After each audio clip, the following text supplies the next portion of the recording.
Welcome! In our previous episode, we covered the concept of joins with D3, and in this episode, we'll be using that knowledge to build a simple bar chart of the same screencast data.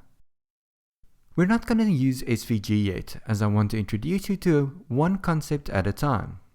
But don't worry, the next episode will port what we create in this one to a SVG-based rendering. Okay, so let's begin. This is what we had in our previous episode. We're going to change this code to render something a bit more appealing than this, but with plain old markup. As you'll recall, all our work happens in the draw function, which is a common pattern in the D3 world. We had a bit of weirdness here because I wanted to illustrate that your rendering can update based on the data and handle the delta gracefully. But for this episode, we want to restructure this. We don't want to keep this handle to the screencasts around, so let's drop that. We can just hook up the draw function directly to the d3.json call. Let's clear out all this junk in the draw function and start from scratch. To recap, our data that we expect looks like this. An array of screencast objects, each with a title and a view count. Let's start rendering this. The first thing we want to do is get a handle to our container element, which already exists in the DOM. We do this by using the familiar CSS selector syntax to select it using its ID. To this container, we want to append a new div, which we'll use to represent our graph. On this div, we set a class called barGraph, so that we can target it from CSS a bit later on. If we open up our browser, we can see that it's created that div for us and decorated it correctly with the barGraph class. I've reconfigured the windows here so that we can see the effect in the browser as we code it up. Feedback is terribly important when you do visualizations. That's why it's so important to have a proper setup to do D3 development. If you haven't yet, I recommend you watch the first video in this series on setting up the optimal D3 environment. Now, we went over this in the previous episode, but I'll just mention it again. We need to tell D3 what we expect in the DOM first. We expect an element decorated with a bar class for each of our data points. And now that D3 knows how to find the elements in the DOM, we tell it to join it with the data that we got back from the server. If this seems a bit weird to you, we've got a whole section in this series dedicated just to joins, so go check it out. Now that we've got our join set up, we get a handle to the items that need to be added by calling enter. For all the items that need to be added, which in our case are all the data items, we add a div. And we decorate each of these divs with a class attribute with a value of bar. In each of our bar divs, we want to set the text based on the data. So we call the text function, which expects a function as its parameter. And from this function, we return a formatted string based on the data. We get to use fat arrows and template strings here because our environment has been configured with Traceur. When we save that out, you see something similar to the previous episode, a list of episodes and their view counts. Let's style this a bit before we start doing more complex logic on it. In our SAS file, we create a rule for the bar graph. We give it a darkish background, some padding at the top, some padding at the bottom,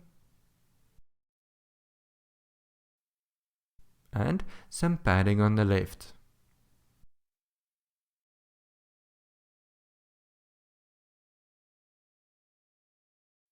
Now for the bar elements, we want a lighter font color. Let's make it white. For this we add some padding to the top, let's say 20 pixels, same at the bottom. We give it a very transparent black background.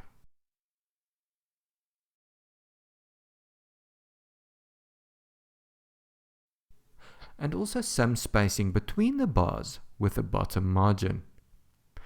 Let's move the text away from the left edge with a bit of padding. Now, at the moment all the bars are the same length, and we would like it to represent the relative number of views per screencast. But before we do that, let's put the basic code in place. We're going to set a relative width on the bar elements, so we use style to target the width style for each bar, and because this needs to be based on the data, we pass a function in here. For now, let's hardcode that at 50%, just so that you can see how our styling looks. So let's do the logic to give these bars the correct widths. For this episode, we're going to do our relative size calculations with Lodash, so pull it in with Bower. It's not strictly necessary to use Lodash, but I don't want to drop into D3 scaling at this moment. We're going to handle that in upcoming episodes, and I'm hoping that Lodash is already familiar to you. Now we've got that installed, we quickly reference it in our index.html file.